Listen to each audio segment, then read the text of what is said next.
আসসালামু আলাইকুম। আজ শনিবার 7 ফেব্রুয়ারি 2026। আমাদের সামনে প্রথম আলো পত্রিকা রয়েছে এবং আজকে গুরুত্বপূর্ণ কিছু সংবাদ যা প্রতিযোগিতাপূর্ণ পরীক্ষা আসার মতো সেগুলো নিয়ে আলোচনা করব। যদিও পেপার জুড়ে অনেক বেশি নির্বাচনের সংবাদ, নির্বাচন, গণভোট সহ অনেক বিষয়ে কথা হচ্ছে, তো আমরা একটু ভিন্ন প্রসঙ্গে যাই।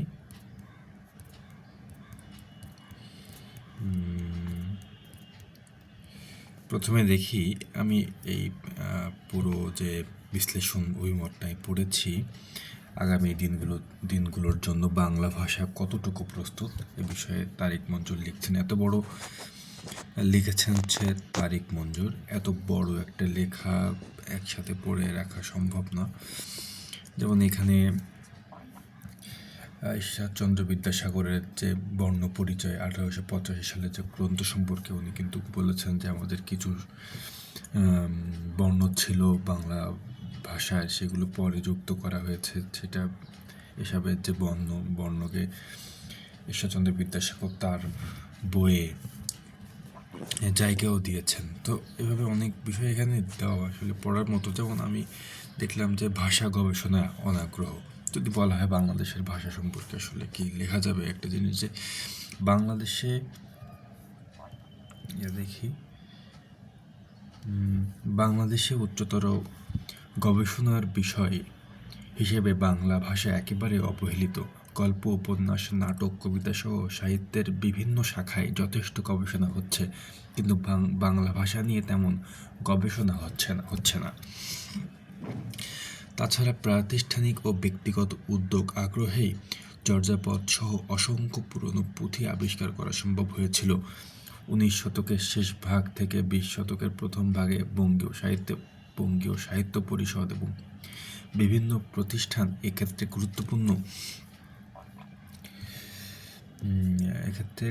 ভূমিকা পালন করে। এছাড়া আব্দুল করিম, সাহিত্য বিশারদ, চন্দ্রকুমার দে সহ বিভিন্ন ব্যক্তির আগ্রহে ভাষা সাহিত্য, পুঁথি ও লোকসাহিত্য সাহিত্যের সংগ্রহ সম্ভব হয়। সেই তুলনায় বাংলা ভাষা নিয়ে আমাদের কি হচ্ছে, এখন এখানে লেখা হয়েছে যে এখন ভাষা গবেষণায় আগ্রহ বাড়ানোর জন্য প্রতিষ্ঠানকেই মূল ভূমিকা পালন করতে হবে। বাংলা একাডেমি, আন্তর্জাতিক মাতৃভাষা ইনস্টিটিউট, বিশ্ববিদ্যালয়গুলোর বিভিন্ন বিভাগে নতুন প্রকল্প সামনে এনে শিক্ষার্থীদের আগ্রহী করে তুলতে হবে। এরকম বেশ কিছু বিষয় এখানে উল্লেখ করা আছে। ভালো লাগলো বিষয়টা পড়ে, যেহেতু ভাষার মাস, এটা নিয়ে কথা বলা যেতে পারে। আচ্ছা, আমরা একটা অন্য প্রসঙ্গে যাই।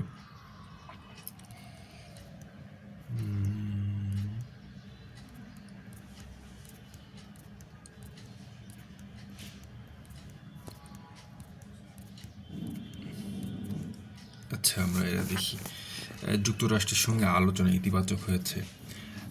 আব্বাস আরাগচি হচ্ছে ইরানের পররাষ্ট্রমন্ত্রী, এবং যুক্তরাষ্ট্রের সাথে আলোচনা কি সরাসরি যুক্তরাষ্ট্রের কোনো প্রতিনিধি বা হচ্ছে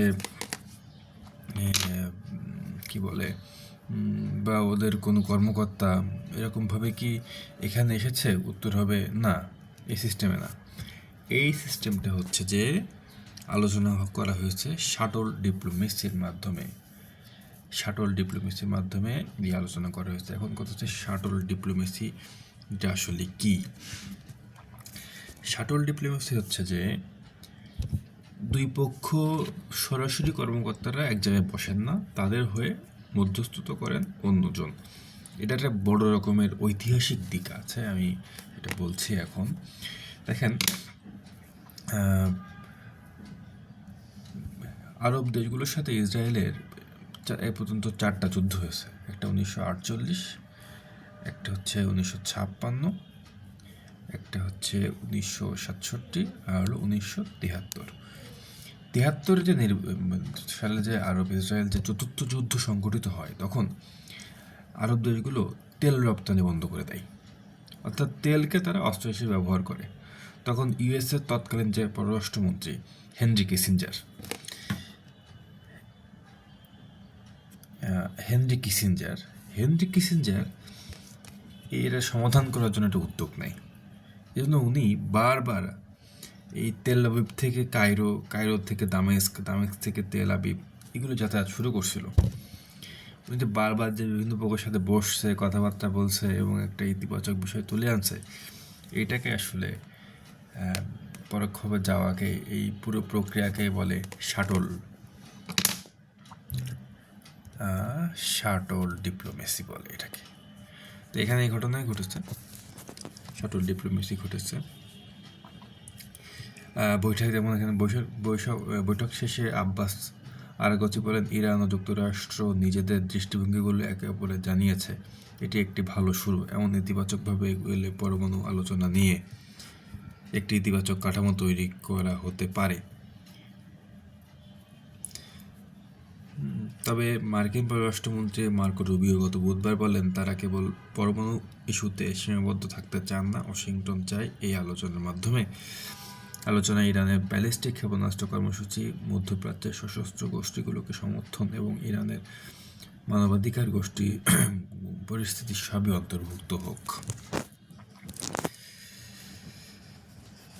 সাইপ্রাসের নথি প্রকাশের পর তদন্তের মুখে অনেক প্রভাবশালী ব্যক্তি, যদিও ডোনাল্ড ট্রাম্পের কিছু হচ্ছে বলে জানা যায়নি। 30 লাখ পৃষ্ঠার নথি। পাশাপাশি যুক্তরাজ্যের প্রধানমন্ত্রী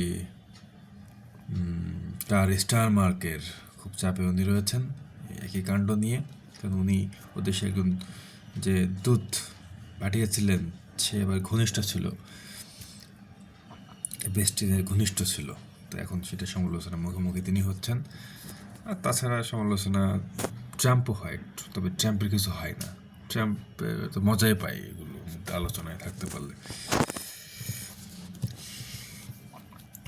তারপরে আর কোনো বিষয়, আচ্ছা হ্যাঁ, জাপানে 7,000 পণ্যে শুল্ক সুবিধা পাচ্ছে Bangladesh. Economic partnership agreement, EPA বা অর্থনৈতিক অংশীদারত্ব চুক্তি। বাংলাদেশ এই প্রথমবারের মতো কোনো দেশের সঙ্গে ইপিএ সই করলো। এটা প্রথমবারের মতো। এর আওতায় বাংলাদেশে 1039টি জাপানি পণ্য শুল্ক সুবিধা পাবে।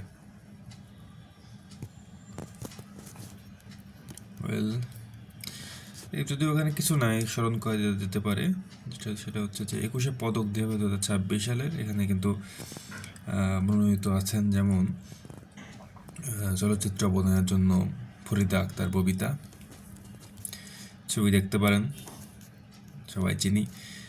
অন্যজন হচ্ছে যে নাট্যকলার 21শে পদকের জন্য মনোনীত হয়েছেন ইসলাম উদ্দিন পালাকার। সম্ভবত উনি কোক স্টুডিওতে গান গেয়েছিলেন।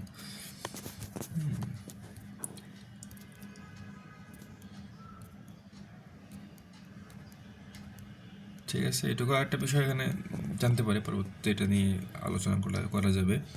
দেশ স্বায়ত্তশাসন চায় পিএসসি, সিদ্ধান্ত জানায়নি সরকার। আর্থিক ও প্রশাসনিক স্বায়ত্তশাসন চেয়ে অধ্যাদেশের খসড়া প্রস্তুত করে জনপ্রশাসন মন্ত্রণালয়ে পাঠিয়েছে পিএসসি। স্বায়ত্তশাসন সাংবিধানিক প্রতিষ্ঠান, তারপরে স্বায়ত্তশাসন আসলে যদিও আর্থিকভাবে চাচ্ছে না, প্রশাসনিকভাবে তারা স্বায়ত্তশাসিত চাক, এটা আলোচনা হচ্ছে। আর্থিক সম্ভবত চাচ্ছে না, তো এটা নিয়ে আমরা পরে আরও জানতে পারবো। ঠিক আছে, থ্যাংক ইউ, আসসালামু আলাইকুম।